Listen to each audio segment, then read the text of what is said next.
Komentar tedna.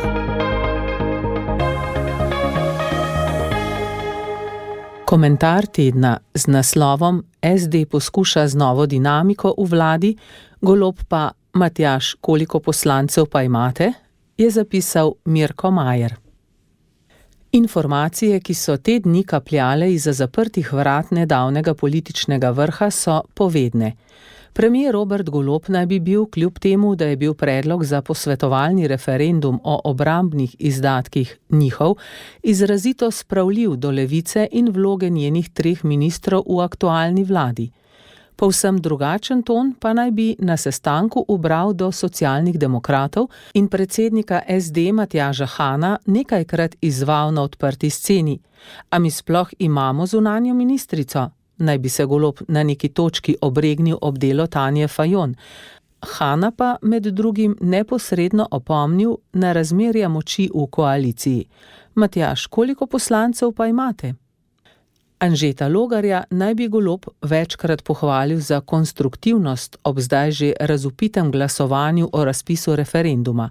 Da se je poslanec demokratov Tine Novak nekaj dni kasneje na zadnji redni seji pred počitnicami odpovedal poslanskemu vprašanju za predsednika vlade, je v tem kontekstu lahko bolj ali manj pomenljivo naključje. Kakorkoli, zdi se, da so bili v odsotnosti SDS med vsemi povabljenimi na politični vrh prav Socialni demokrati deležni največ arogance gostitelja.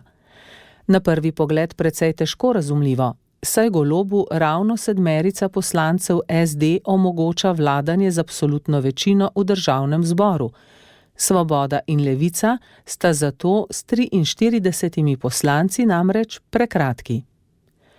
Socialni demokrati so od zadnjih dni junija opazno zaostrili retoriko do svobode.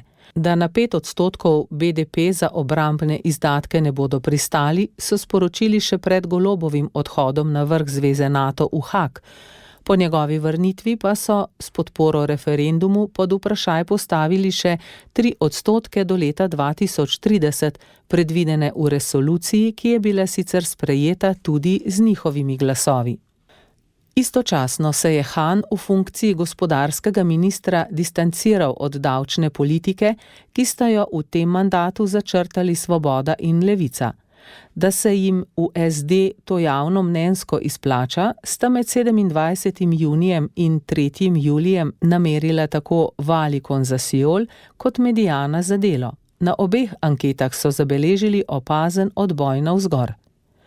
Presek osrednjih raziskav priljubljenosti jim ta hip kaže na okoli 10 poslanskih stolov v naslednjem mandatu. Matjaž Han pa naj bi v ožjem krogu za bližajoče se volitve v zadnjem času večkrat govoril o 12%.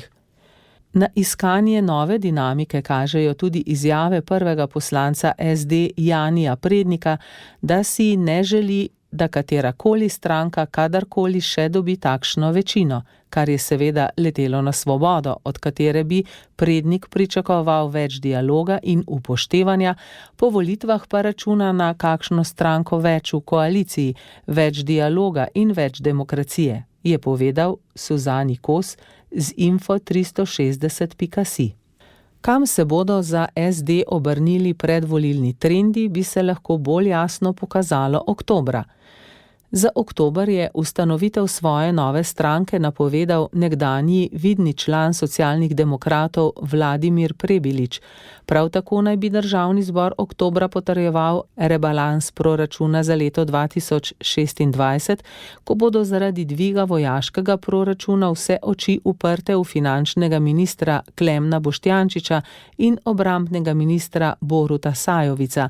Potrjevanje spremenjenega proračuna bo za SD vaja iz doslednosti.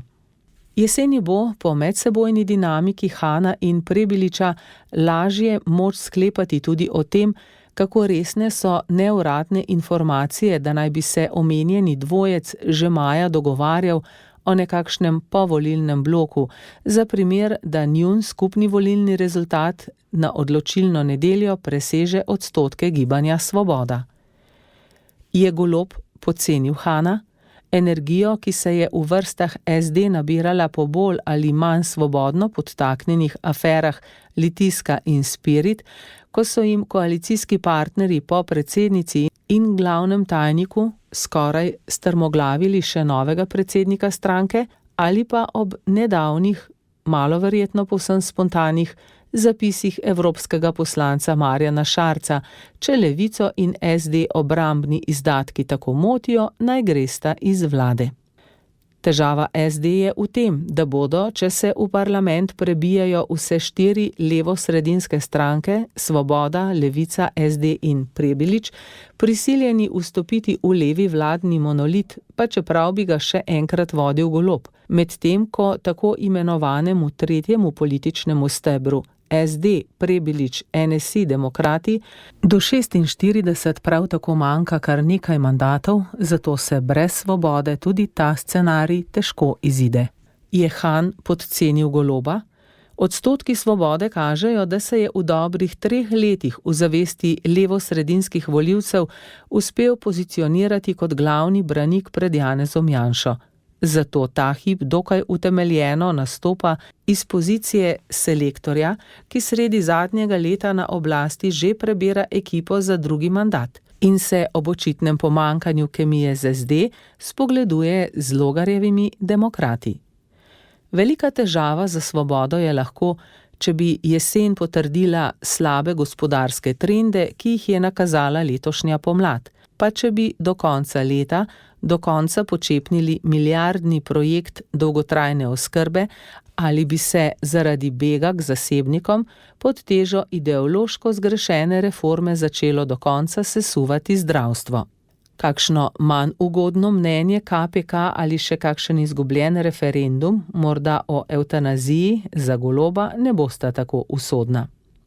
Tako je v komentarju tedna SD poskuša z novo dinamiko v vladi, Golob pa Matjaž, koliko poslancev pa imate, zapisal Mirko Majer.